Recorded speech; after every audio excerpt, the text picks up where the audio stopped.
diagnosis ng anak niyo po? So, si Aaron na-diagnose siya with ASD, Autism Spectrum Disorder. Mga ilang taon po siya?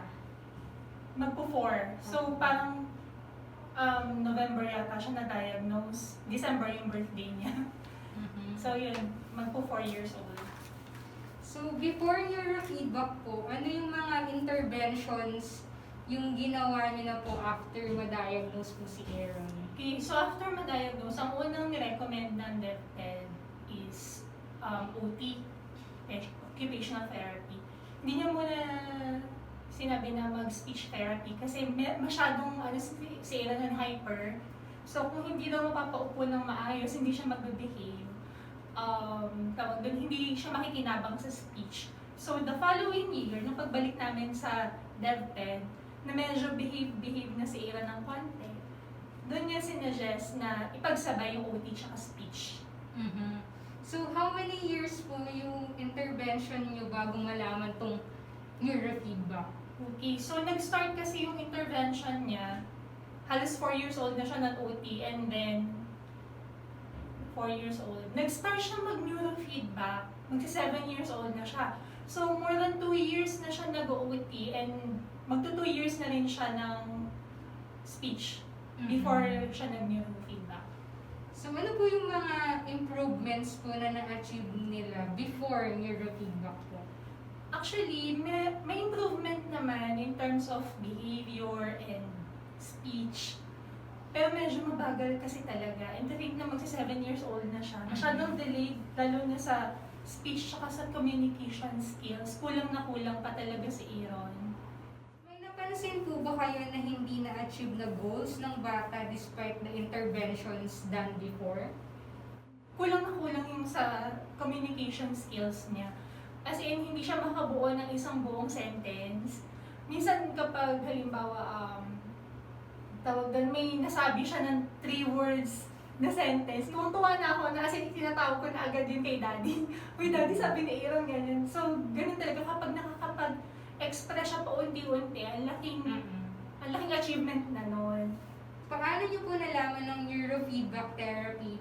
Ano po yung kumuha ng interest niyo para i-try yung therapy na po?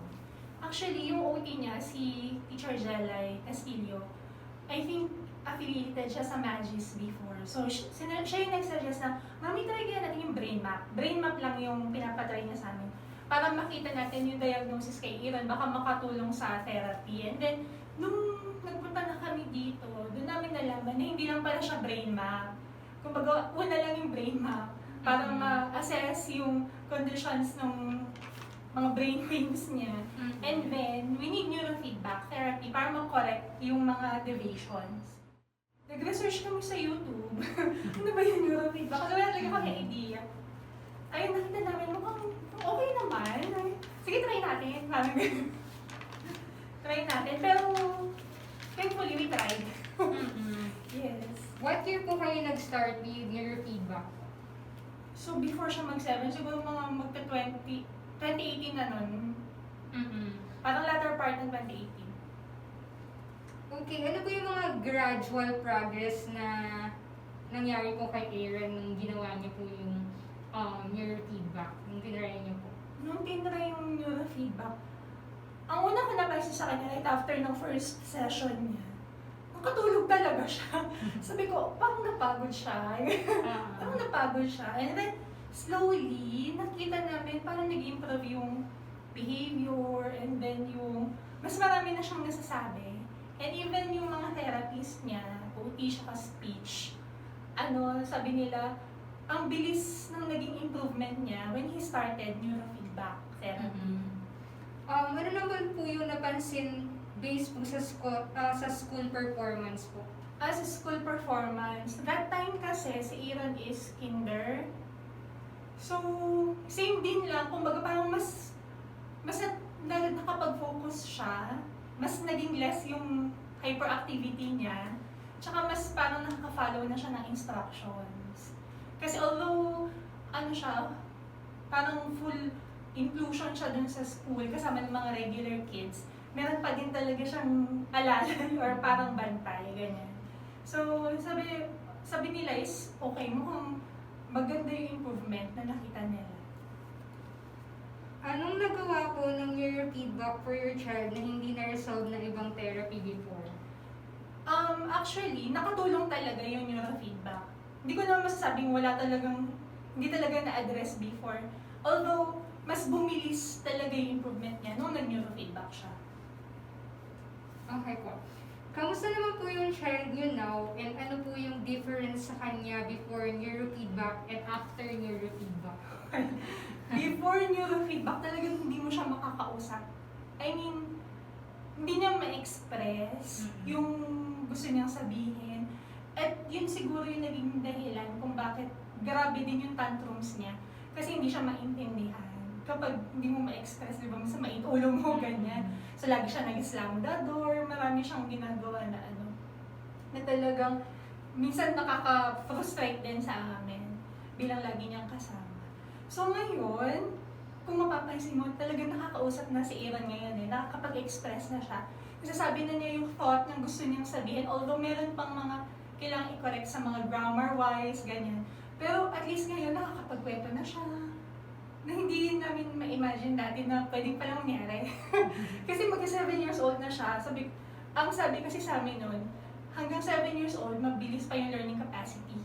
After 7 years old, bumabagal na siya. So, nandun yung fear sa amin na baka hindi na talaga makapagsalita ng diretso to si Ion. And we're thankful na laki na in-improve niya talaga. Yun. Tapos, behavior-wise, actually, umokay talaga siya after neurofeedback. Medyo na-stress na siguro sa school nitong lockdown. Natigil yung mga therapies niya. Yung OT, yung speech, pati dito, yung neurofeedback therapy niya natigil. So, tas yung stress sa bagong setup, hindi makapasyal. So, nakikita namin na talagang medyo lumala yung behavior, pero hindi naman nag-regress yung sa communication. Pero yung behavior medyo makulit. Medyo makulit talaga, tas maitin ang ulo. And then recently nga, nung ginagawa sa neurofeedback is yung emotion regulation. Dati kasi nung na-stress siya sa school, siya talagang galit. As in, nag-leave siya ng Zoom meeting during school time, ganyan. Ngayon, nakokontrol na niya.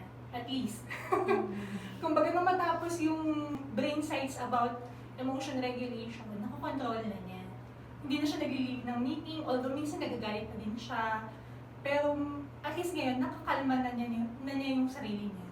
So napansin din yung na-OT niya. Tsaka ng speech niya. Kasi maski sa OT tsaka speech, grabe talaga yung behavior niya. So ngayon, nag-improve. So masaya naman